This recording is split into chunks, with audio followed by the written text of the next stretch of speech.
dore ibimenyetso bigera muri bitatu bizakubwira ko Imana iri kukubwira ko iri kugerageza gukora umuntu mu buzima bwawe. Ibi bimenyetso nuramuka ubibonye ntuzajijigane cyangwa ngo utangire kugora gusa nkaho wizirika kuri aba bantu. Ukimara kubona ibi bimenyetso, uyu muntu kwaheri urugendo rwe rwarangiye, kubera ko hari bamwe mu bantu bazaza mu buzima bwawe kubw'impamvu, hari na bamwe mu bantu bazaza mu buzima bwawe kubw'ibihe runaka. Reka ibi bintu byose tubirebere hamwe nanjye buriya ndahica. Banza ukorera kana subscribe, uduhe igitekerezo cyawe muri komanteri, ntukajya uva kuri video utarashimira Imana kandi utaraduha igitekerezo muri komanteri cyawe. Rero wabwirwa n'iki ko Imana iri kukubwira kugira ngo uwo muntu murekure ave mu buzima bwawe agende? Uyu munsi tuganire kuri ibintu bigera byose muri bitatu bizakwereka ko Imana ishobora kuba iri kuvana umuntu mu buzima bwawe.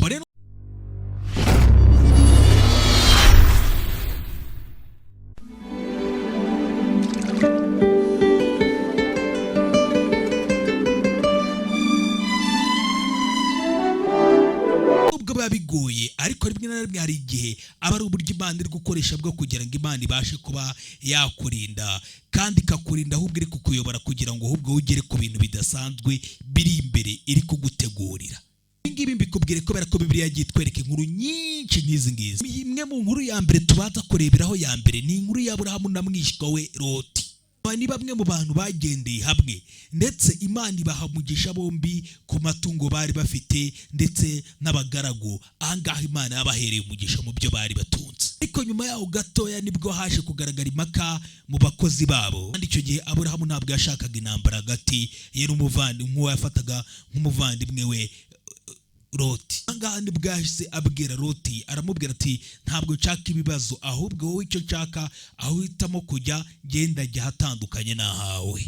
Icyo gihe Loti yahisemo ubutaka bwe arikomereza. Ahangaha bikimara kugenda uko nibwo Imana yaje kuvugisha Loti. Akimara kugenda Imana yavugisha Aburahamu imwereka ubutaka yari yaramusezeranije. Rimwe na rimwe inkuru itwereka ko hari igihe Imana ijya ikora abantu mu buzima bwacu kugira ngo itwereke indi nzira nshya kandi nziza. Rero ni ibihe bimenyetso bindi wareberaho ko Imana ishoboye kuba hari umuntu ari gukora mu buzima bwawe? Ikimenyetso cya mbere, igihe uzaba uri kumwe n'uwo muntu ukabura amahoro.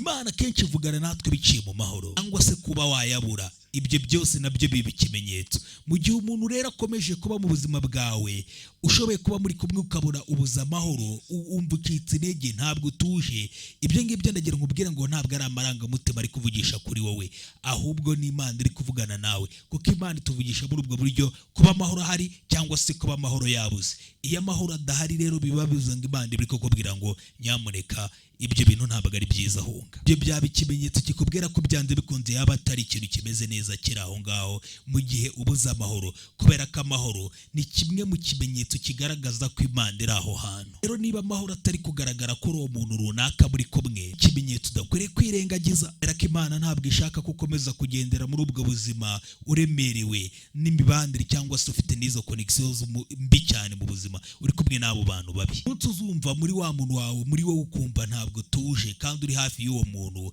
byaba ari ikimenyetso ko Umwuka Wera ari kukubwira ko ugomba gutera ikirenge cyawe usubira inyuma ukava aho hantu, step back. Ikindi kintu cya kabiri ni igihe uwo muntu azaba ari kukurangaza, akaba ari kukuvana ku ntego yawe ndetse no kwizera. Imana ifite umuhamagaro ku buzima bwawe.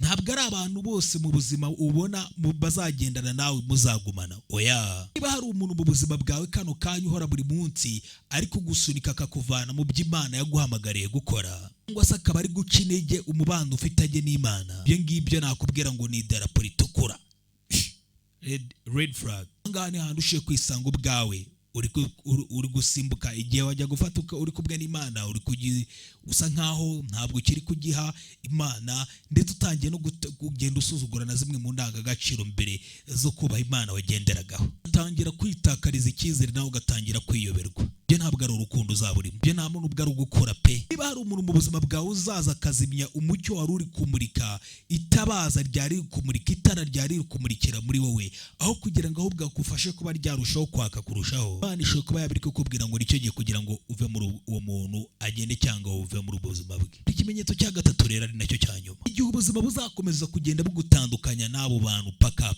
Rimwe na rimwe Imana hari igihe idufungira imiryango natwe ubwacu tuba dufite ubwoba bwo kwifungira. Mva utitaye inshuro nyinshi rwose ugerageza kugira ngo wihuze n'uwo muntu muhuze ibishoboka byose, nawe ugakomeza kubona ko hari ikindi kintu kiri gukomeza kubitambika kidashaka ko mukomezanya. Abonekamo misunderstandings, kutumvikana, hakazamo kuba hajemo wenda umuntu agiye kure yawe, distance, hakazamo n'ihindagurika ry'ibihe, change in seasons. Ani handi witegereza neza ugatangira kubona ko n'ubuzima bwabwo buri kubatandukanya. Bino uramuko bibonye ntabwo ari ibintu bizaba bihuriranye ngo byite ngo ni coincidence. Oya, it is not. Ubwo byaba ari ijuru mu ijuru mu kumana bari kukurinda kugira ngo utazababara. Hari igihe Imana biba bishoboka ko yaba hari umuntu uri gukora mu buzima bwawe kugira ngo yongere gukorera ikindi cyumba cyiza mu buzima bwawe, uzakira umuntu ukwiriye. Abone nubwo kano kanya byabiri kukubabaza, agira ngo ubwire ngo wizere ko Imana yibasha kubona ishusho ngari y'ibiri imbere uzajyamo. Imana izi ikintu, izi umuntu mwiza ugukwiriye n'ikintu cyiza kigukwiriye. Rero nyuma y'aho ngaho reka dusengere hamwe. Data twese uri mu ijuru, ushimwe uhabwe icyubahiro. Duciye bugufi mu izina rya Yesu Kristo, turagushimiye kubwo wongeye kubana natwe, ubane natwe kandi ukomeze kubana natwe. Turagushimiye kubwo kudukunda bihagije kandi no kuba ubasha kuba dukorera mu buzima bimwe mu bintu bitari ibyacu, bitari bikwiriye kuguma mu buzima.